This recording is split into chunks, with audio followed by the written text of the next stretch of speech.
The team made the decision to select a player who was available at the 21st overall pick, opting for an immediate impact strategy that I believe was an excellent choice. A defensive tackle out of the University of Oregon has now joined the roster. Throughout today's reaction, I'll explore the traits of this newly acquired defensive tackle and explain why I believe this was a positive move for the team.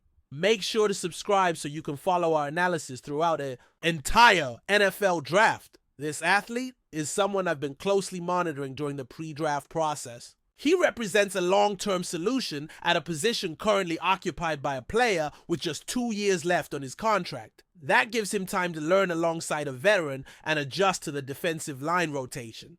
Last season, the defensive line faced significant wear and tear, and the team released a player during this offseason. There was a clear need to add someone who could contribute in 5-man fronts and also rotate effectively in 4-man defensive schemes. He's capable of pressuring quarterbacks, making tackles for loss, and last year alone, he recorded 55 pressures. He's extremely agile, both in his footwork and hand usage, allowing him to consistently penetrate the backfield. However, on the downside, he has a high rate of missed tackles. This is largely because he arrives in the backfield so quickly that running backs sometimes slip past him before he can secure the tackle. Still, this is the kind of player who can change the course of a game by disrupting plays before they fully develop. That kind of interior force makes a real difference in the NFL. The front office has made its strategy clear, echoing the blueprint of successful teams. If you understand how teams are built, you know they start by fortifying the trenches. Over the past 2 years, they've focused on the offensive line with key draft picks. This year, however, the priority has shifted to the defensive front.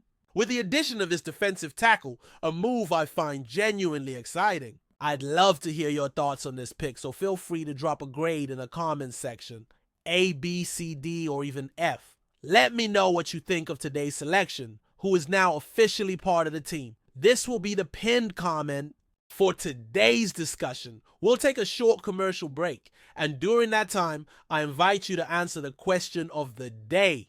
Now, let's take a look at what one analyst had to say about this player. He's described as extremely active and disruptive, with a talent for slipping past blocks and excelling both as a backfield penetrator and a reliable run defender. He's viewed as a versatile player who can fit into multiple NFL defensive alignments. However, I have some reservations about how he compares to another player who fills the nose tackle role in 5-man fronts. I believe the team will use him more aggressively as a penetrating interior presence. There are some concerns about his shoulder issue, but this front office has shown a consistent willingness to overlook medical red flags, especially under the current regime. They've previously drafted players with similar injury concerns. With this new addition, the team adds another layer to its long-term strategy. Corey Trice Jr. was selected in a previous draft, just like Troy Futano was in the first round last year, even though both faced questions about knee health.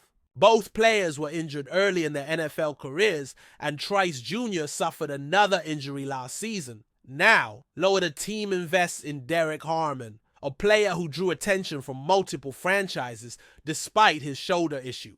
Some thought he would be drafted later. However, Harmon is the kind of athlete who can shine if he stays healthy, just as Futano must remain healthy to secure his role as Pittsburgh's right tackle. His performance has been truly impressive. I'm excited to see him in action and firmly believe this was the right decision for the team. We'll soon explore why a quarterback wasn't selected and how this current strategy is about winning now, while also considering the future of the quarterback position. Before we dive into that, let me share a useful tool. I'm someone who loves watching baseball on the weekends. It's my way of getting away from topics like Aaron Rodgers' situation or concerns around the team's quarterback outlook. Whether I'm at home in Dallas cheering for the Rangers, in Minnesota with family watching the Twins at Target Field, or in Pittsburgh enjoying a game at the beautiful PNC Park, this app helps me score tickets at the best prices available. This platform makes buying tickets for any live event easy right from your phone.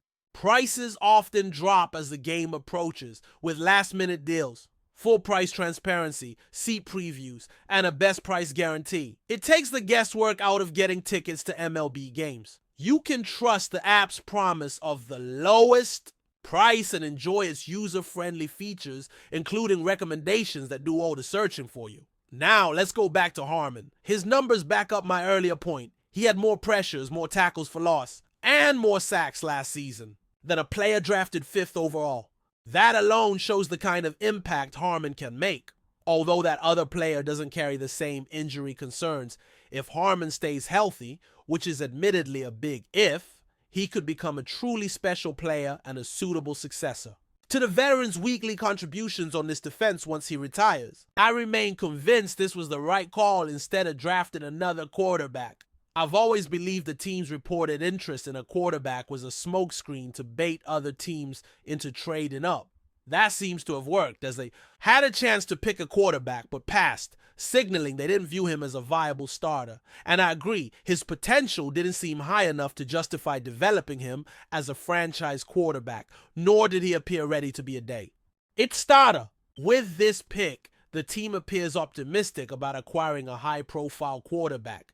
If that doesn't happen, they're clearly open to signing or trading for one to fill the role. As we enter day one with no quarterback selected, there's a real sense of expectation that the team will land a top-tier quarterback. If that fails, they'll look to bring one in through free agency or trade. This shows a win-now mindset aimed at delivering a championship for a key veteran before he retires. Looking at the defensive line before this draft, one player was poised to take on the 5-technique role, but now it seems another will quickly join that rotation. With nickel formations dominating the league, the team primarily uses 4-man fronts with key players taking on regular starting roles. One athlete in particular stands out as one of the top rotational defensive tackles in the league, contributing heavily when on the field. Long term, there's a clear plan for this group of positions, which is critical to the head coach and his defensive scheme.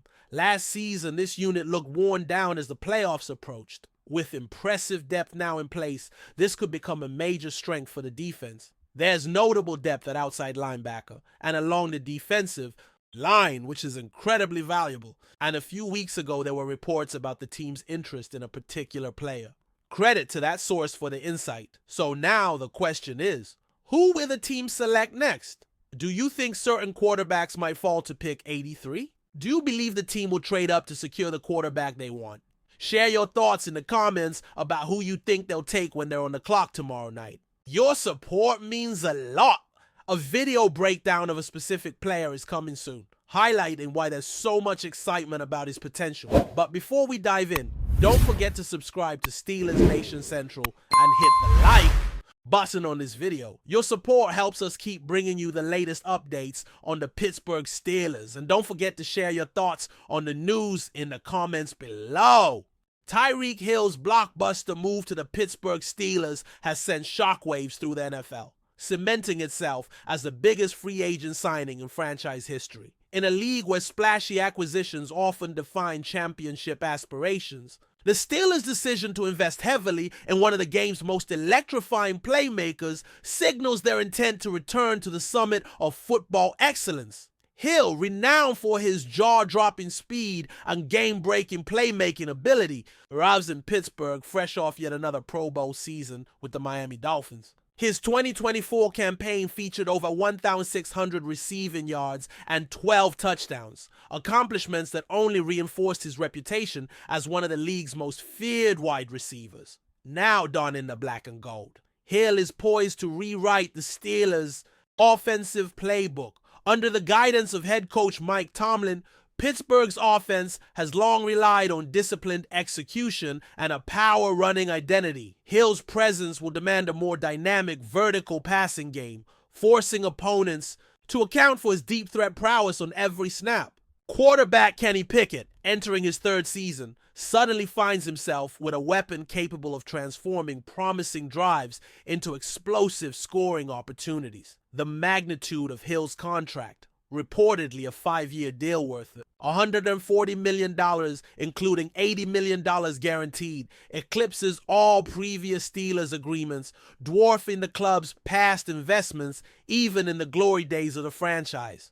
This record-setting commitment underscores Pittsburgh's belief that Hill's talents can be the missing ingredient in their quest for a long-awaited Super Bowl return. Beyond the statistical impact, Hill's arrival injects a cultural spark into the Steelers' locker room.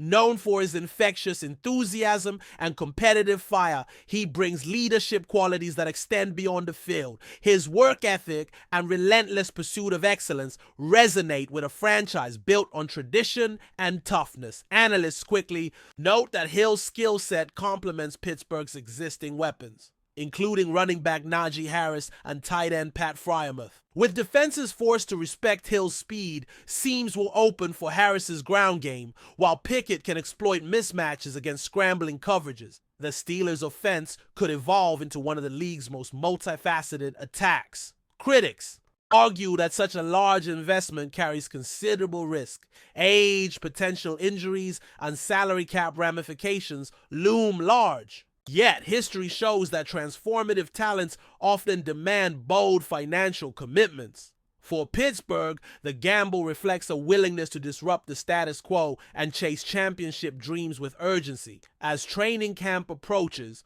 all eyes will be on Acrisure Stadium, where Hill's first impressions in black and gold will be dissected by fans and pundits alike. If his career to date is a guide, Tyreek Hill is ready to accelerate Pittsburgh's return to prominence, one electrifying catch at a time. That's it for this update. If you enjoyed the video and want to keep receiving exclusive news about the Pittsburgh Steelers, make sure to subscribe to Steelers Nation Central and give this video a like. We always look forward to hearing your comments and opinions. See you in the next video.